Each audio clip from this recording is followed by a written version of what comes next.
Hello students, video शुरू करने से पहले प्लीज चैनल को लाइक, शेयर और सब्सक्राइब जरूर करें। एक इम्पॉर्टेंट इन्फॉर्मेशन, अगर आपको इस वीडियो के नोट्स चाहिए तो डिस्क्रिप्शन बॉक्स में दिया गया डाउनलोड लिंक चेक करें। Thank you. चलिए शुरू करते हैं। इस वीडियो में हम पढ़ेंगे EHI 7 modern Europe from mid 18th century to mid 20th century के प्रीवियस ईयर क्वेश्चन और most important questions with answers. ये क्वेश्चंस आपके एग्जाम के लिए बहुत इंपॉर्टेंट है। अगर आपने ये अच्छे से कर लिए तो एग्जाम निकलना पक्का है। Let's begin. Question 9, discuss the economic crisis in Europe in the 1920। Question explanation. इस क्वेश्चन में हमें 1920 के दौरान यूरोप में आई बड़ी इकोनॉमिक क्राइसिस के बारे में बताना है। इसमें हमें कॉजेस, मेन फीचर्स, सबसे ज्यादा अफेक्टेड कंट्रीज और इसका पॉलिटिक्स और सोसाइटी पर क्या असर हुआ ये सब कवर करना है। जर्मनी की हाइपर इन्फ्लेशन, वॉर डेथ्स और अमेरिका के रोल पर भी बात करनी है। आंसर। इंट्रोडक्शन। 1920 का दौरा यूरोप के लिए एक तरफ उम्मीद का था तो दूसरी तरफ मुश्किलों का भी। 1918 में फर्स्ट वर्ल्ड वॉर के खत्म होते ही पॉलिटिकल बदलाव आए, लेकिन वॉर के बाद का इकोनॉमिक डैमेज बहुत ज्यादा था। इंफ्रास्ट्रक्चर टूट चुका था, मैनपावर कम हो गई थी और पॉलिटिकल स्टेबिलिटी भी नहीं थी। जर्मनी की हाइपर इन्फ्लेशन, ब्रिटेन की अनएम्प्लॉयमेंट और अमेरिका पर इकोनॉमिक डिपेंडेंस ने इस क्राइसिस को और गहरा बनाया। ये ही हालत 1929 की ग्रेट डिप्रेशन की ग्राउंडवर्क बन गए। Main body. 1. क्राइसिस का background. Post war damage. World war 1 ने इंडस्ट्रीज, फार्म्स और सिटीज को बर्बाद कर दिया। फ्रांस और बेल्जियम जैसे कंट्रीज काफी बैडली अफेक्टेड हुए। Man power loss. क्रोज लोग मर गए या इंजर्ड हुए, जिसकी वजह से प्रोडक्शन गिर गया। डेट और रेपरेशंस। ब्रिटेन और फ्रांस ने अमेरिका से वॉर के टाइम पर लोन्स लिए थे। जर्मनी को ट्रीटी ऑफ वर्साई 1919 के तहत हैवी रेपरेशंस देने पड़े। 2. क्राइसिस के मेजर कॉजेस। जर्मनी की रेपरेशंस और hyper inflation. Treaty of Versailles ने जर्मनी पर 132 बिलियन गोल्ड मार्क्स का रेपरेशंस लगाया। गवर्नमेंट ने पेमेंट के लिए ज्यादा नोट्स छाप दिए, जिसकी वजह से 1923 में हाइपर इन्फ्लेशन हुई। रोटी के एक लोफ की कीमत बिलियंस मार्क्स तक पहुंच गई। अमेरिकन लोन्स पर डिपेंडेंस। डॉस प्लान 1924 के अंडर अमेरिका से लोन्स आए, लेकिन इससे यूरोप अमेरिका पर डिपेंडेंट हो गया। एग्रीकल्चरल प्राइसेस का गिरना। वॉर के बाद ओवर प्रोडक्शन होने से प्राइसेस गिर गए, फार्मर्स को नुकसान हुआ। Trade barriers. हर कंट्री ने अपनी इंडस्ट्री को बचाने के लिए टैरिफ्स लगा दिए, जिससे ट्रेड कम हो गया। 3. Country wise impact. Germany. Hyper inflation ने मिडिल क्लास के सेविंग्स जीरो कर दिए, सोशल अनरेस्ट बढ़ गया। ब्रिटेन। कोल, स्टील और शिप बिल्डिंग इंडस्ट्रीज में अनएम्प्लॉयमेंट हाई थी। 1926 का जनरल स्ट्राइक इसका सबूत है। फ्रांस। वॉर के डैमेज के बाद रिकवरी स्लो थी, लेकिन रेपरेशंस ने थोड़ी मदद की। Eastern Europe. Poland, Czechoslovakia, Hungary जैसे नए स्टेट्स को करेंसी स्टेबलाइज करने और ट्रेड इंप्रूव करने में दिक्कत हुई। 4. पॉलिटिकल और सोशल असर। एक्सट्रीमिज्म का उत्थान। जर्मनी में इकोनॉमिक क्राइसिस ने नाजी पार्टी जैसे एक्सट्रीमिस्ट ग्रुप्स को बढ़ने का मौका दिया। Social unrest. वर्कर्स और फार्मर्स ने वेज कट्स, अनएम्प्लॉयमेंट और पॉवर्टी के खिलाफ प्रोटेस्ट किए। इंटरनेशनल सपोर्ट पर निर्भरता। यूरोप का इकोनॉमिक स्टेबिलिटी अमेरिका की एड पर डिपेंडेंट हो गया, जो रिस्की था।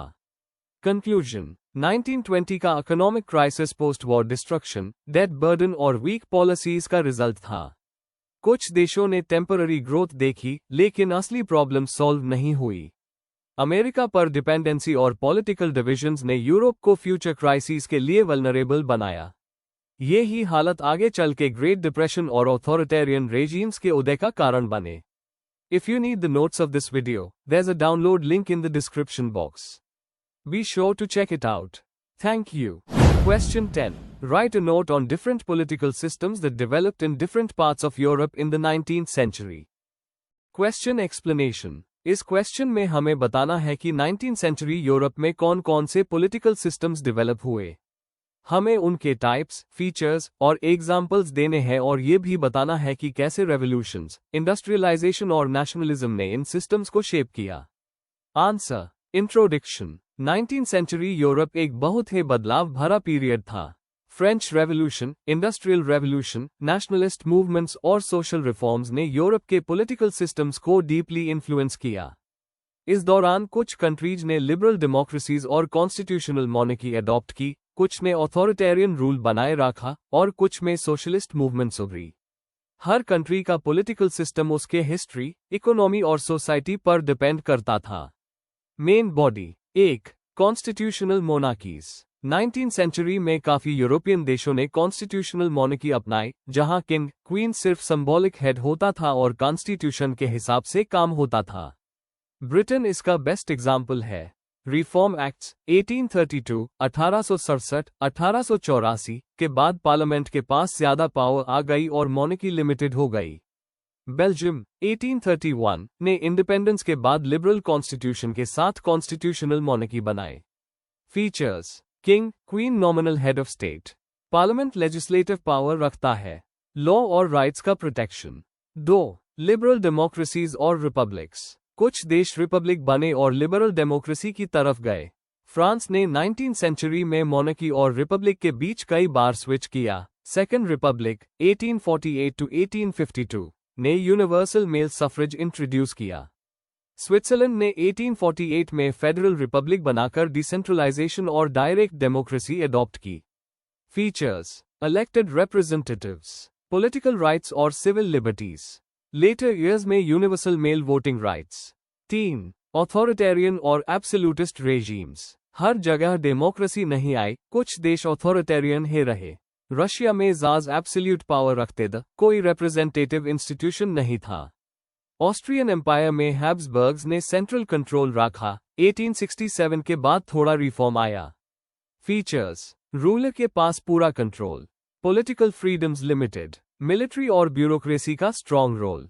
4. सोशलिस्ट और वर्कर्स मूवमेंट्स। इंडस्ट्रियल रेवोल्यूशन के बाद मजदूरों की हालत खराब थी, जिससे सोशलिस्ट आइडियाज पॉपुलर हुए। कार्ल मार्क्स और फ्रीडरिक एंगल्स के आइडियाज काफी इन्फ्लुएंशियल रहे। 19th सेंचुरी में पूरे सोशलिस्ट स्टेट नहीं बने, लेकिन जर्मनी का SPD 1875 जैसे पार्टी स्ट्रॉन्ग हो गई। पेरिस कॉम्यून 1871 एक छोटी लेकिन इंपॉर्टेंट सोशलिस्ट एक्सपेरिमेंट थी। फीचर्स: वर्कर्स राइट्स के लिए स्ट्रगल, कलेक्टिव ओनरशिप का आइडिया, कैपिटलिज्म के अगेंस्ट स्टैंड। 5. नेशनलिस्ट मूवमेंट्स और यूनिफिकेशंस। नेशनलिज्म ने पॉलिटिकल सिस्टम्स को काफी बदला। इटली 1861 में कॉन्स्टिट्यूशनल मोनार्की के अंडर यूनिफाई हुआ। जर्मनी 1871 में प्रशिया के लीडरशिप में यूनिफाई हुआ, जिसमें फेडरल और ऑथोरिटेरियन दोनों एलिमेंट्स थे। इम्पैक्ट: नेशनलिस्ट मूवमेंट से नए कॉन्स्टिट्यूशंस बने, छोटे छोटे स्टेट्स मिलकर बड़े नेशन स्टेट्स बने। Conclusion: 19th century Europe political variety से भरा हुआ था। Constitutional monarchies, liberal republics, authoritarian empire और सोशलिस्ट मूवमेंट्स सब एक साथ एग्जिस्ट करते थे। यह systems tradition vs modernity, monarchy vs democracy, capitalism vs socialism के बीच के टेंशंस को रिफ्लेक्ट करते थे। इन्होंने 20th सेंचुरी के पॉलिटिक्स के लिए फाउंडेशन रखा। If you need the notes of this video, there's a download link in the description box. Be sure to check it out. Thank you. Question 11. Discuss the significance of the Reforms Act of 1832. Question explanation. इस question में हमें 1832 के reform act, जिसे great reform act भी कहते हैं, की historical importance समझानी है। इसमें बैकग्राउंड, एक्ट के मेन प्रोविजंस, उसके पॉलिटिकल सोशल इफेक्ट्स और ब्रिटिश डेमोक्रेसी पर इसका ओवरऑल इम्पैक्ट बताना है। Answer: introduction. 1832 का रिफॉर्म एक्ट या great reform act British political history का एक बहुत ही इंपॉर्टेंट टर्निंग पॉइंट था। ये एक्ट पार्लियामेंट्री सिस्टम को ज्यादा रिप्रेजेंटेटिव और फेयर बनाने की पहली बड़ी कोशिश था। एक्ट के आने से पहले ब्रिटेन का इलेक्टोरल सिस्टम पुराना और अनफेयर था। रॉटन बरस और अनइक्वल रिप्रेजेंटेशन की वजह से नए इंडस्ट्रियल शहरों की आवाज पार्लियामेंट तक नहीं पहुंचती थी। ये एक्ट ने कॉन्स्टिट्यूएंसीज को रिस्ट्रक्चर किया, वोटिंग राइट्स बढ़ाए और मॉडर्न डेमोक्रेसी की तरफ पहला कदम उठाया। इस आंसर में हम इसका बैकग्राउंड, मेन पॉइंट्स, तुरंत के इफेक्ट्स और लॉन्ग टर्म इंपॉर्टेंस देखेंगे। Main body. 1. बैकग्राउंड और रिफॉर्म की जरूरत। पुराना रिप्रेजेंटेशन सिस्टम। 19th सेंचुरी के शुरू में पार्लियामेंट के सीट डिस्ट्रीब्यूशन काफी पुराना था। कुछ छोटे टाउन्स में बहुत कम वोटर्स होते हुए भी एमपी होते थे, जबकि बड़े इंडस्ट्रियल शहरों का कोई रिप्रेजेंटेशन नहीं था। इंडस्ट्रियल रेवोल्यूशन का असर। मैनचेस्टर, बर्मिंघम जैसे नए इंडस्ट्रियल टाउन्स तेजी से बढ़े, पर उनका पार्लियामेंट में 0 सीट था। Political pressure. Middle class, radical groups और फ्रांस की तरह रिवॉल्यूशन होने का डर पार्लियामेंट पर रिफॉर्म के लिए प्रेशर डाल रहा था। 2. रिफॉर्म एक्ट के मेन प्रोविजंस।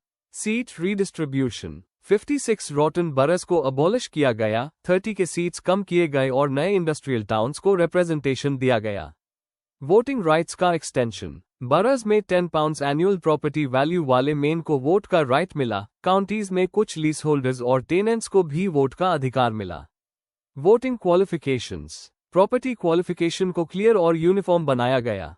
3. तुरंत के इफेक्ट्स। वोटर्स का बढ़ना। वोटर्स का नंबर लगभग 50% बढ़ गया, 4.35 लाख से 6.52 लाख तक।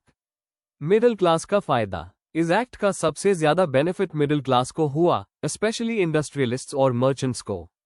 एरिस्टोक्रेसी का कमजोर होना। लैंडओनिंग एलीट्स का पार्लियामेंट पर पुराना कंट्रोल धीरे धीरे टूटने लगा। 4. Long term importance. Future reforms का बेस। ये एक्ट ने 1867 और 1884 के रिफॉर्म एक्ट्स जैसे आगे के रिफॉर्म्स का रास्ता बनाया। Symbolic victory. इसने दिखाया कि पीसफुल पॉलिटिकल प्रेशर से भी कॉन्स्टिट्यूशनल चेंज हो सकता है। डेमोक्रेसी की तरफ शिफ्ट। ये एक ग्रेजुअल लेकिन इंपॉर्टेंट स्टेप था एरिस्टोक्रेसी से डेमोक्रेसी की तरफ। कंक्लूजन। 1832 का रिफॉर्म एक्ट एक कंप्लीट डेमोक्रेटिक रिफॉर्म नहीं था, लेकिन इसने ब्रिटिश पॉलिटिक्स में एक नया दौर शुरू किया। इसने इंडस्ट्रियल टाउन्स को रिप्रेजेंटेशन दिया, सीट्स का डिस्ट्रीब्यूशन फेयर किया और पब्लिक पार्टिसिपेशन का स्कोप बढ़ाया। वर्किंग क्लास और वीमेन के लिए अभी राइट्स दौड़, लेकिन ये एक फाउंडेशन बना फ्यूचर डेमोक्रेटिक रिफॉर्म्स का। If you need the notes of this video, there's a download link in the description box.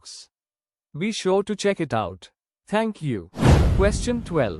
Explain the changes in the European family structure from pre-industrial to industrial period. Question explanation. इस question में हमें बताना है कि Europe में industrialisation से पहले family structure कैसा था, इंडस्ट्रियल पीरियड में कैसे बदला, और इससे फैमिली साइज, रोल्स और रिलेशनशिप्स पर क्या असर पड़ा। आंसर। इंट्रोडक्शन। फैमिली हमेशा से एक इम्पॉर्टेंट सोशल इंस्टीट्यूशन रही है जो लोगों की जिंदगी और समाज की बुनियाद बनाती है।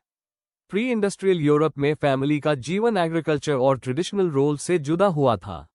लेकिन 18 to 19 सेंचुरी के इंडस्ट्रियल रेवोल्यूशन के बाद इकोनॉमिक स्ट्रक्चर, काम करने का तरीका और शहरों की तरफ माइग्रेशन ने फैमिली सिस्टम को बदल दिया।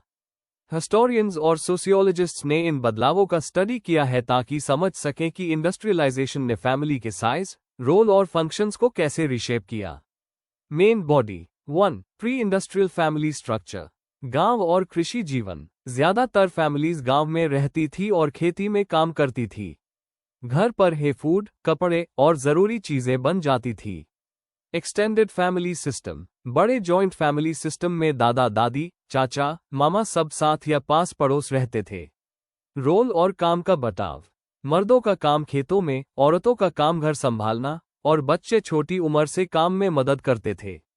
शादी का मकसद। शादी ज्यादातर इकोनॉमिक फायदे के लिए होती थी, जैसे जमीन का मिलना या लेबर का बढ़ना, रोमांटिक लव से ज्यादा। 2. इंडस्ट्रियलाइजेशन के पहले पहले बदलाव। शहरों की तरफ पलायन। जैसे जैसे इंडस्ट्रीज बननी, लोग गांव छोड़ के शहरों में फैक्ट्री काम के लिए आने लगे। न्यूक्लियर फैमिली का उभरन। शहरों में छोटी जगह और अर्बन लाइफ ने न्यूक्लियर फैमिली को कॉमन बना दिया। वर्क पैटर्न का बदलना। काम अब घर से अलग फैक्ट्री में होने लगा। मर्द, औरत और कभी कभी बच्चे भी वेजेस के लिए काम करते थे। विमेन का रोल। कुछ औरतें फैक्ट्री वर्क में आए, खासकर वर्किंग क्लास फैमिलीज में, ताकि इनकम बढ़ सके। 3. सामाजिक और आर्थिक बदलाव। फैमिली साइज छोटा होना। शहरों का खर्चा ज्यादा और नए सोच के वजह से बच्चों की संख्या कम हो गई। एजुकेशन और चाइल्ड लेबर लॉज। एजुकेशन के फैलने और बच्चों के काम पर कानून बनने से बच्चे काम करने के बजाय स्कूल जाने लगे। सेपरेट स्फीयर्स का आइडिया। कल्चर में ये सोच आई कि मर्द का काम कमाना है और औरत का घर संभालना, पर रियलिटी में वर्किंग क्लास औरतें भी काम करती थी। एक्सटेंडेड फैमिली का कम होना। शहरों में रहने से जॉइंट फैमिली का असर कम हो गया, न्यूक्लियर फैमिली ज्यादा इंडिपेंडेंट हो गई। 4. Modern industrial family, emotional bonds का जोर। 19th सेंचुरी के एंड तक शादी कंपेनियनशिप और लव पर ज्यादा बेस्ड होने लगी। स्टेट का इंटरवेंशन, सरकार ने एजुकेशन, हेल्थ और वेलफेयर के जरिए फैमिली लाइफ में रोल बढ़ाया। डोमेस्टिक प्रिवेसी, घर को एक प्राइवेट और रेस्ट का स्पेस माना जाने लगा जो वर्क प्लेस से अलग हो। विमेन्स राइट्स का उभरण, इंडस्ट्रियलाइजेशन ने विमेन्स मूवमेंट्स को भी सपोर्ट किया जो ट्रेडिशनल फैमिली रोल्स को चैलेंज करते थे। कंक्लूजन, प्री इंडस्ट्रियल से इंडस्ट्रियल पीरियड में यूरोपियन फैमिली का ट्रांसफॉर्मेशन एक बड़ी सोशल चेंज थी। एक्सटेंडेड एग्रीकल्चरल फैमिली धीरे धीरे न्यूक्लियर अर्बन फैमिली में बदल गई, रोल्स बदले, बच्चों की संख्या कम हुई और इमोशनल कनेक्शन ज्यादा इंपॉर्टेंट हो गया। ये बदलाव सिर्फ पर्सनल लाइफ तक सीमित नहीं रहे बल्कि समाज और पॉलिटिक्स पर भी गहरा असर छोड़ा। If you need the notes of this video, there's a download link in the description box.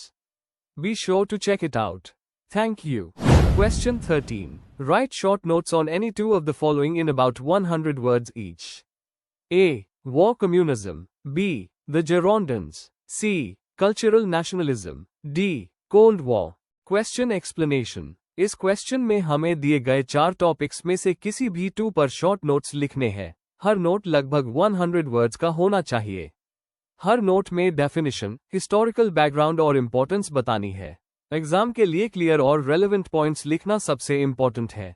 Answer. Introduction. Short notes का मकसद ये होता है कि आप किसी टॉपिक को छोटे और प्रिसाइज तरीके से समझा सकें। हर नोट की शुरुआत डेफिनेशन से करें, फिर बैकग्राउंड बताएं और एंड में उसका इंपॉर्टेंस लिखें। इस आंसर में मेन वॉर कम्युनिज्म और डी कोल्ड वॉर पर लिखूंगा। वॉर कम्युनिज्म एक इकोनॉमिक पॉलिसी थी जो सोवियत रशिया ने सिविल वॉर के दौरान लगाई थी, जबकि कोल्ड वॉर एक लंबी जियोपॉलिटिकल टेंशन थी 2 सुपर पावर्स के बीच वर्ल्ड वॉर 2 के बाद। Main body. 1. War communism, definition और टाइम पीरियड। वॉर कम्युनिज्म एक इकोनॉमिक और पॉलिटिकल सिस्टम था जो बोल्शेविक सरकार ने 1918 से 1921 के बीच रशिया में लागू किया सिविल वॉर के दौरान। Main features. इंडस्ट्री का नेशनलाइजेशन, सब बड़ी इंडस्ट्री स्टेट के कंट्रोल में आ गए। सेंट्रलाइज्ड डिस्ट्रीब्यूशन, खाने पीने और सामान का राशनिंग स्टेट के थ्रू होता था। ग्रेन रिक्विजिशनिंग, सरकार ने किसानों से सरप्लस अनाज जबरदस्ती ले लिया सिटीज और आर्मी के लिए। प्राइवेट ट्रेड बैन, बाजार और प्राइवेट बिजनेस बैंड कर दिए गए। पर्पस, इसका मकसद था रेड आर्मी और अर्बन पॉपुलेशन को सिविल वॉर में सस्टेन करना।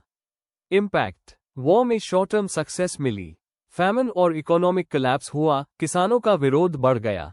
1921 में इस पॉलिसी को हटाकर न्यू इकोनॉमिक पॉलिसी NEP लागू की गई।